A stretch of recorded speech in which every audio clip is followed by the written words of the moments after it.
Welcome to The Explainer.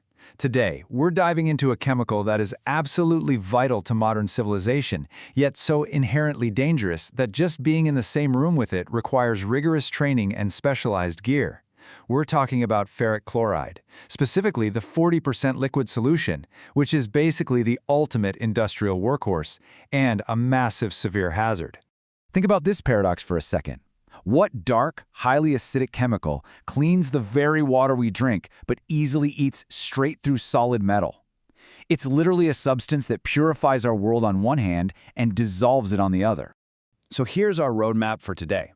First, we'll meet ferric chloride. Then, we'll look at its role in wastewater coagulation and the copper etching process. After that, we'll pivot to the severe corrosive hazards it presents. And finally, wrap up with exactly how facilities safely store it and the protective gear they use. Let's get to it. All right, Section 1. Meet ferric chloride. So what is this stuff? Ferric chloride, or FeCl3, is a dark, highly acidic iron-based compound. Depending on how the light catches it, it kind of looks greenish-black or maybe a dark murky amber. But honestly, don't let the unassuming color fool you. This is a highly water-soluble, fuming, aggressive chemical that the whole world relies on as a powerhouse coagulant and an industrial etchant. While you can find it as a solid, if you're in a major industrial setting, you are overwhelmingly going to see it as a 40% liquid solution by weight. You'll typically spot this shipped and stored in standard 50-gallon drums or massive bulk tanks. And that 40% mark? That is the absolute sweet spot. It's concentrated enough to get the heavy lifting done, but remains liquid enough to easily pump and dose into systems. Moving right along to Section 2, Wastewater Coagulation and Treatment. This is where it literally builds our modern world. If you compare ferric chloride to another common chemical, aluminum sulfate or alum, ferric has this distinct superpower. It generates a significantly denser, heavier floc. Now, floc is just the clump of impurities that forms in the water. Why does the weight matter? Well, in cold water, chemical reactions get super sluggish. But because ferric creates such a heavy floc, it drops like a rock, even in near-freezing water, keeping those nasty impurities from carrying over into the clean water. Here is the exact play-by-play of how it works. First, it drops iron ions into the water. Those ions immediately hunt down and bind with soluble phosphates, which are major pollutants.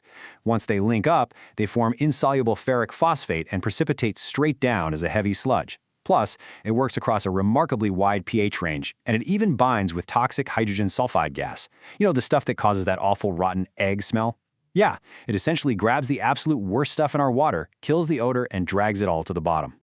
Okay, shifting gears to Section 3, the copper etching process. In the electronics industry, when you're making printed circuit boards, PCBs, you start with a board completely covered in solid copper.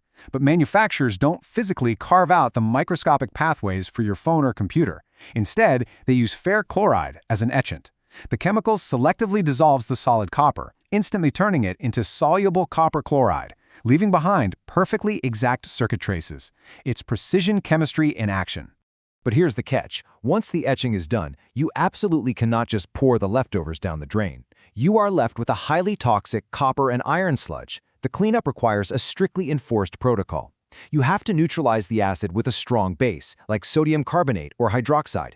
Then you dilute it heavily with water to bump up the pH. Finally, that hazardous heavy metal sludge gets bagged up and sent straight to a hazmat facility. Which brings us to our dramatic pivot in Section 4, Severe Corrosive SDS Hazards. Listen, the official safety data sheet, the SDS, for the 40% solution commands absolute respect. Regulated by the Department of Transportation under UN 2582, it is a document you simply do not ignore on the factory floor. The hazards listed here are no joke. We're talking devastating skin burns and blistering on contact. If it gets in your eyes, it can cause permanent blindness. It's highly corrosive to almost all metals, and if it does hit bare metal, it can react and form highly explosive hydrogen gas. It's incredibly harmful if swallowed or inhaled. Oh, and as a minor but super annoying side effect, it will permanently stain absolutely any fabric it touches. So, Section 5, Safe Storage and PPE. With hazards that intense, how do we actually handle it safely? When you're dealing with those 50-gallon drums, specialized gear is mandatory. Standard safety glasses? Not going to cut it. Workers have to wear sealed chemical safety goggles, usually paired with a face shield, to guarantee zero splash contact with the eyes. On top of that, thick acid-resistant rubber gloves and aprons are a must, because literally just the natural moisture on your skin is enough to trigger a severe chemical burn if it touches you. And it doesn't stop there, because the 40% liquid can fume, and any dried chemical turns into this incredibly fine, irritating dust. Tight-fitting respirators are critical, especially in unventilated spaces. Breathing this stuff in causes severe nausea, coughing, and even burns inside your respiratory tract. Storage is a whole other beast.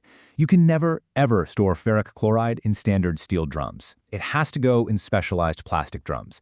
Think fiberglass reinforced plastic or high-density polyethylene. Because a leak would be so catastrophic, secondary containment basins are mandatory.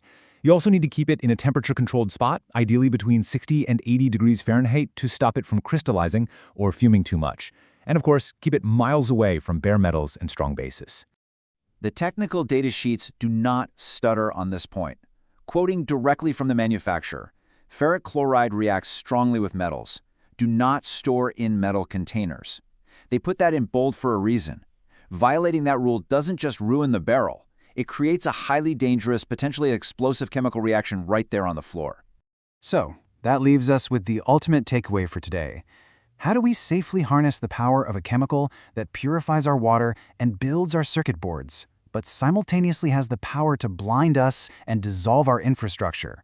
It all comes down to the incredible, non-negotiable systems of safety, engineering, and chemistry operating quietly in the background of our society every single day. Thanks for joining me for this explainer, and keep questioning how the world around you actually works.